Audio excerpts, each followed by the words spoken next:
भारत माता की,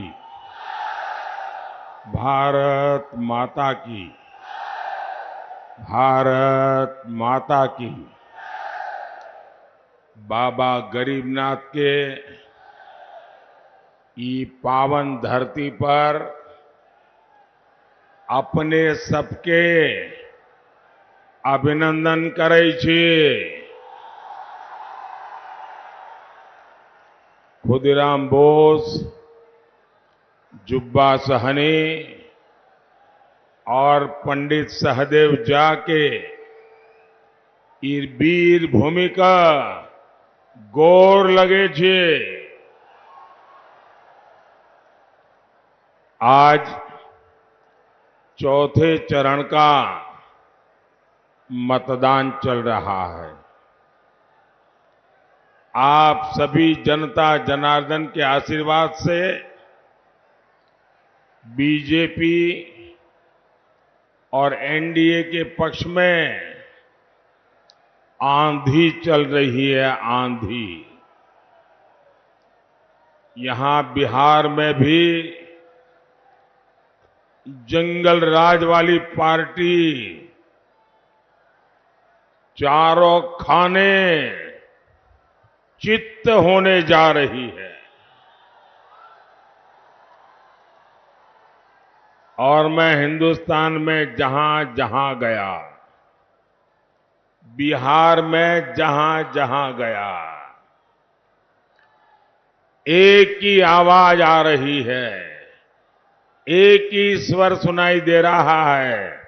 फिर एक बार,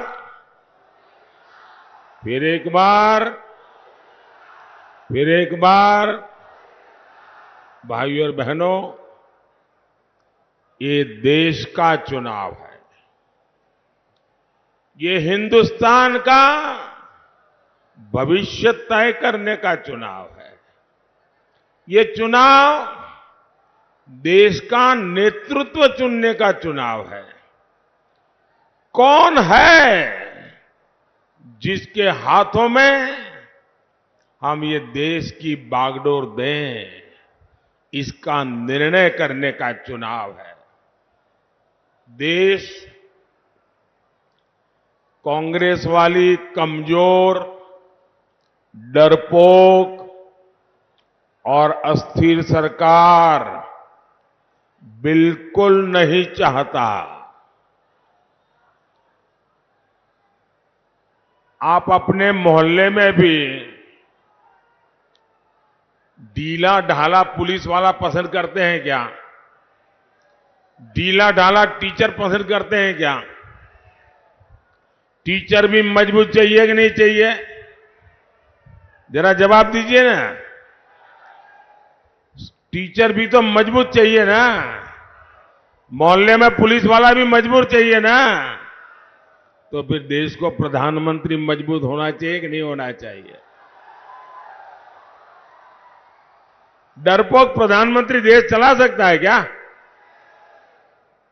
आप कल्पना कर सकते हैं, ये लोग इतने डरे हुए हैं, इतने डरे हुए हैं, इनको रात में सपने में भी पाकिस्तान का परमाणु बम दिखाई देता है।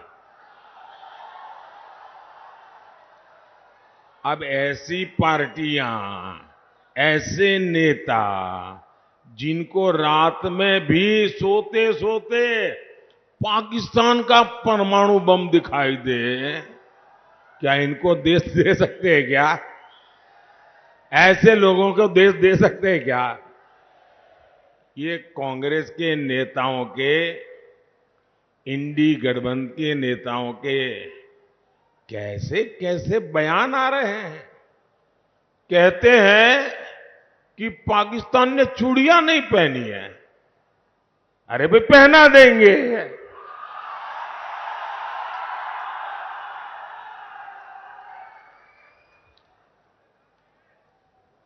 अब उनको आटा भी चाहिए, उनके पास बिजली भी नहीं है। अबे हमें मालूम नहीं है कि उनके पास चूड़ियां भी नहीं है। कोई मुंबई हमले में पाकिस्तान को क्लीन चिट दे रहा है, कोई सर्जिकल और एयर स्ट्राइक पर सवाल उठा रहा है। ये लेफ्ट वाले तो भारत के परमाणु हथियारों को ही खत्म करना चाहते हैं। ऐसा लगता है जैसे इंडी गठबंधन वालों ने भारत के खिलाफ ही किसी से सुपारी ले ली है। आप मुझे बताइए, ऐसे स्वार्थी लोग क्या राष्ट्र रक्षा के लिए कड़े फैसले ले सकते हैं क्या? जरा पूरी ताकत से बताइए, कड़े फैसले ले सकते हैं क्या? कड़े फैसले ले सकते हैं क्या? कड़े फैसले ले सकते हैं क्या? ऐसे दल जिनके अंदर कुछ ठिकाना नहीं, वो भारत को मजबूत बना सकते हैं क्या? मजबूत बना सकते हैं क्या? वो तो मजबूर बनाकर छोड़ेंगे।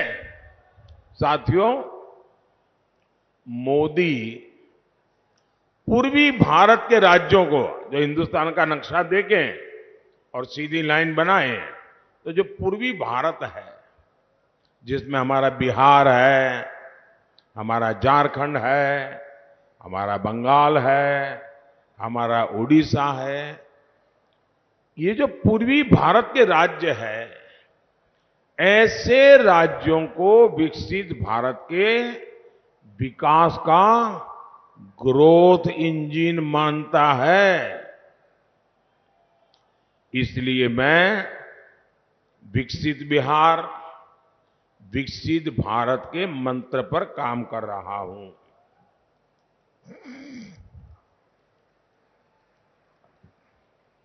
बिहार में आधुनिक कनेक्टिविटी हो, लोगों का जीवन आसान बनाने का काम हो, युवाओं के लिए नए अवसर बनाने हो, कानून व्यवस्था को बेहतर बनाना हो, एनडीए सरकार हर दिशा में काम कर रही है। मोदी चारों दिशाओं में एक साथ काम करने का स्वभाव रखता है। मुजफ्फरपुर और बिहार के लोगों ने दशकों तक नक्सलवाद का जख्म सहा है। पहले की सरकारों ने नक्सलवाद को पाला पोसा और उसका आपके खिलाफ इस्तेमाल भी किया। अपराध हो, नक्सलवाद हो, इसकी वजह से बिहार में उद्योग धंधे सब चौपट हो गए। आपको वो दिन याद है ना, जब शाम होते ही घर में छिपना पड़ता था, बाहर निकलना बंद हो जाता था। ये जो फर्स्ट टाइम वोटर है ना, वो तो उस समय पैदा भी नहीं हुए होंगे। उनको तो पता ही नहीं होगा क्या मुसीबत थी।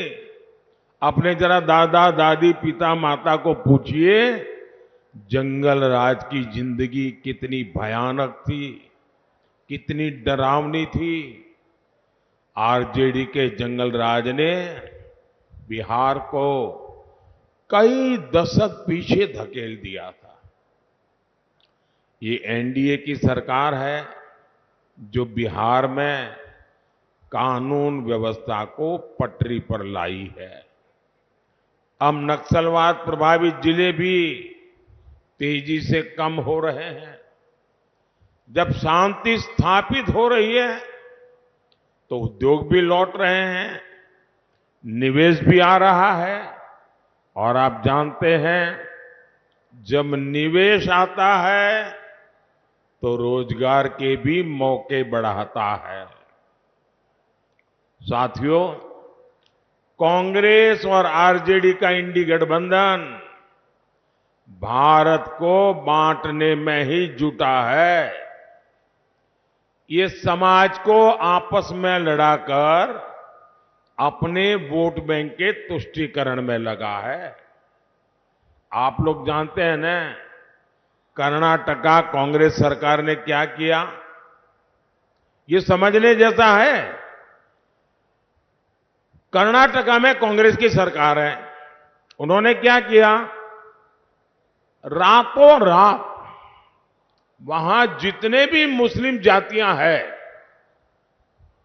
सबकी सब 100%, सबके सब मुसलमानों को एक रात में हुक्म निकाल करके, ऑर्डर निकाल करके ओबीसी बना दिया। इसके कारण क्या हुआ? ओबीसी को जो आरक्षण मिला था उसमें उन्होंने डाका डाला। ओबीसी जो है पहले वाले, उनके पास कुछ बचा ही नहीं। अब मुझे बताइए, क्या ये मॉडल हम बिहार में लागू होने देंगे क्या? आपका आरक्षण पर कोई डाका डाले, आपको मंजूर है क्या? आपका आरक्षण कोई लूट ले, आपको मंजूर है क्या?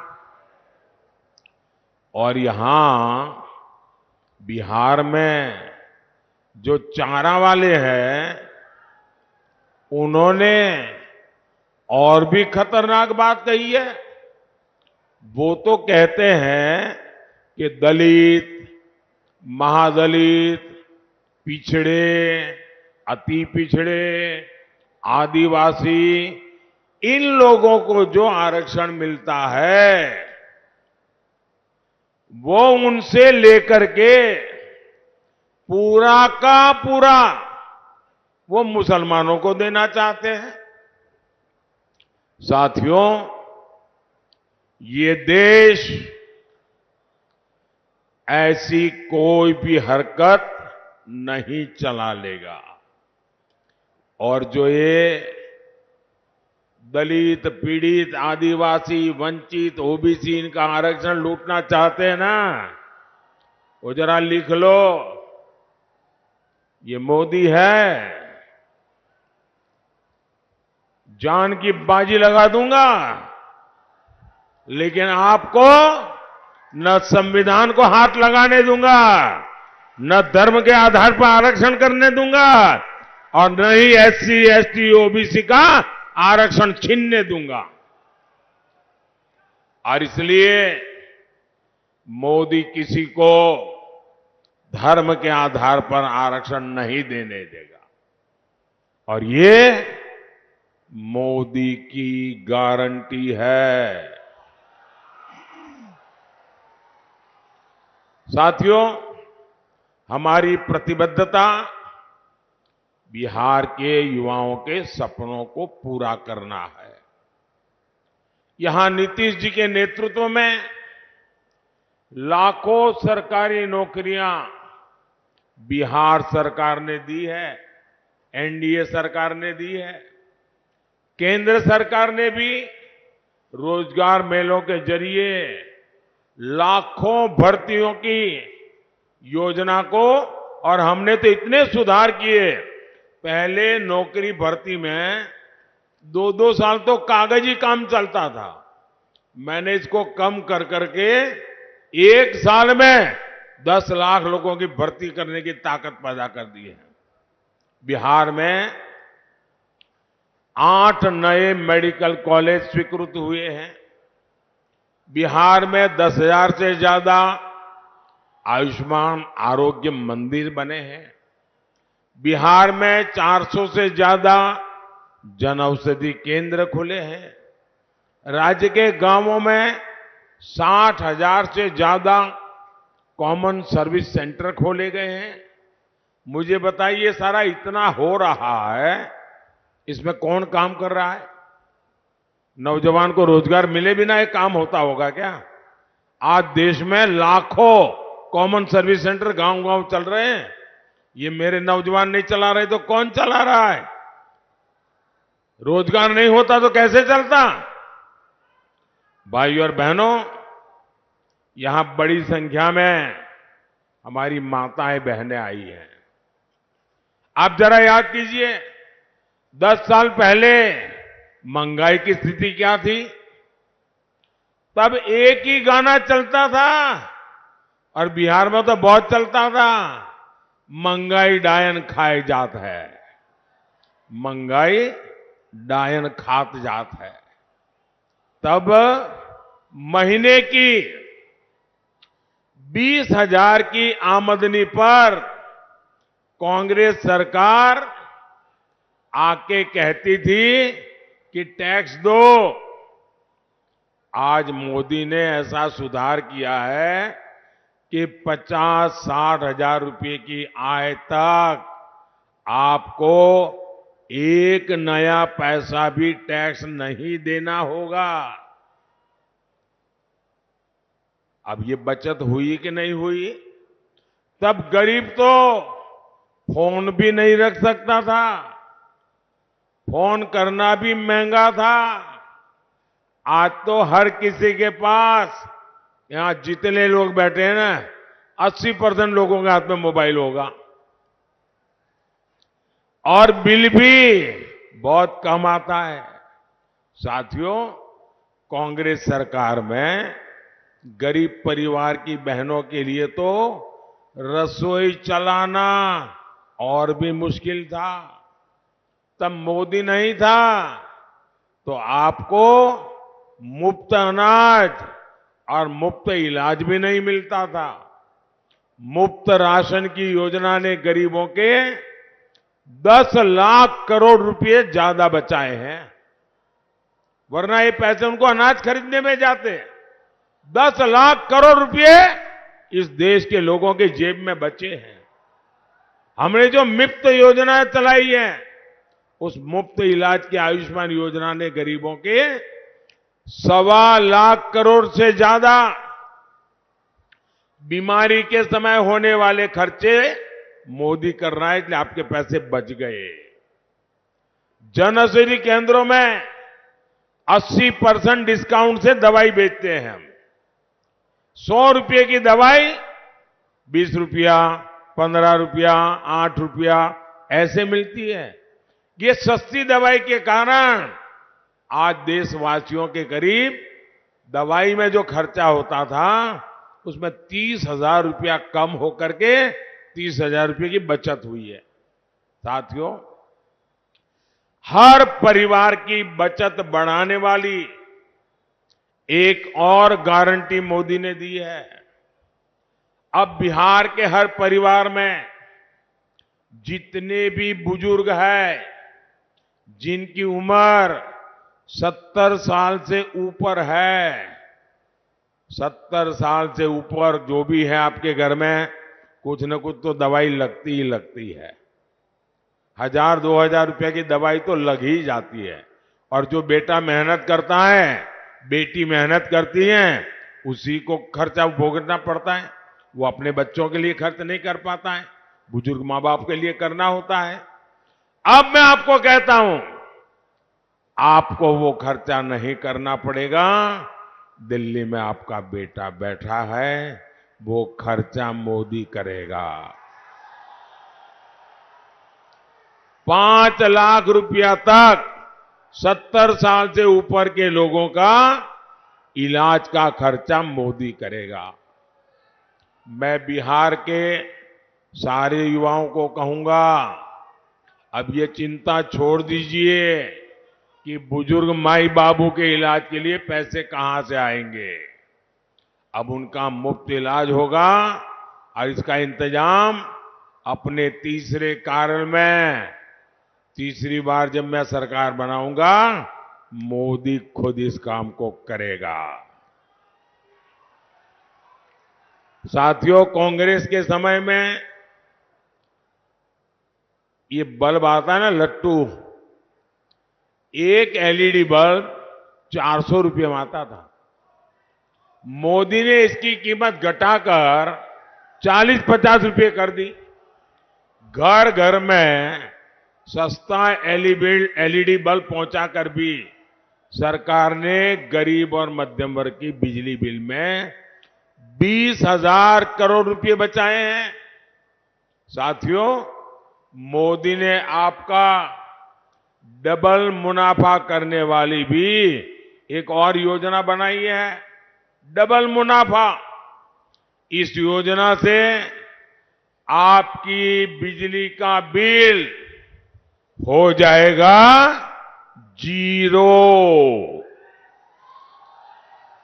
बिजली का बिल, जरा बोलो ना, बिजली का बिल 0। इतना ही नहीं, आप घर में बिजली पैदा करके आप हीरो बन जाएंगे। इस योजना का नाम है पीएम सूर्यघर मुफ्त बिजली योजना,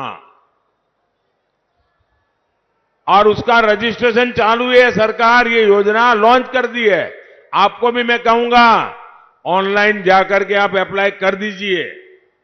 इसके तहत छत पर सोलर पैनल लगाने के लिए सरकार आपको 75,000 रुपया देगी। 75,000 रुपया। जितनी बिजली चाहिए मुफ्त उपयोग करो, बाकी बिजली सरकार को बेच दो। यानी आप घर का बिजली का बिल 0, ऊपर से बिजली बेच करके कमाई। ये योजना मोदी लाया है। भाइयों और बहनों, किसानों का हित एनडीए की प्राथमिकता है। बिहार के लाखों किसानों को पीएम किसान सम्मान निधि के 22,000 करोड़ रुपए मिले हैं। 22,000 करोड़ आंकड़ा छोटा नहीं है जी। उसकी जेब में 22,000 करोड़ रुपया गया है। बिहार के गांव में 22,000 करोड़ रुपया जाता है ना, तो बिहार की इकोनॉमी दौड़ने लगती है। इससे यहां लीची, आम और दूसरी फसल उगाने वाले किसानों को बहुत फायदा हुआ है। ये हमारी सरकार है जिसने मुजफ्फरपुर की लीची को जीआई टैग दिया है। अब बीजेपी ने एक और बड़ी घोषणा की है। आने वाले 5 साल में हम फल सब्जियों के लिए विशेष स्टोरेज क्लस्टर बनाने वाले हैं। यही नहीं, आने वाले 5 साल में फूड प्रोसेसिंग के लिए भी हम तेजी से काम करेंगे। साथियों, हमारी सरकार की प्राथमिकता मछली पालन से जुड़े भाई बहन भी है। इन्हें मत्स्य संपदा योजना से हजारों करोड़ रुपए की मदद दी गई है। ये हमारी ही सरकार है जिसने किसान क्रेडिट कार्ड से मछुआरों को भी जोड़ा है, और देश में पहली बार मछुआरों के लिए अलग मंत्रालय बनाया। 75 साल हुआ, किसी ने नहीं बनाया, मोदी ने बनाया। मछुआरों के लिए अलग मंत्रालय, अलग बजट, अलग योजना, सिर्फ और सिर्फ मछुआरों के लिए। साथियों, बिहार में रेल, रोड, एयरपोर्ट जितने भी काम यहां चल रहे हैं वो तेजी से पूरे हो। बिहार विकसित होने के रास्ते पर तेजी से चले, इसके लिए मुजफ्फरपुर से हमारे साथी राजभूषण चौधरी निषाद जी और वैशाली से वीणा देवी जी को भारी वोटों से विजयी बनाना है। और जब आप इनको वोट देंगे ना, तो वोट सीधा सीधा मोदी के खाते में जाएगा। तो आप ज्यादा से ज्यादा वोट करवाएंगे, पोलिंग बूथ जीतेंगे। अच्छा, मेरा एक काम करेगा, घर घर जाइएगा और कहिएगा कि हमारे मोदी जी आए थे और मोदी जी ने परिवार के सबको जय श्री राम कहा है। मेरा जय श्री राम पहुंचा दोगे? हर परिवार में पहुंचा दोगे? बोलिए भारत माता की, भारत माता की, भारत माता की। बहुत बहुत धन्यवाद।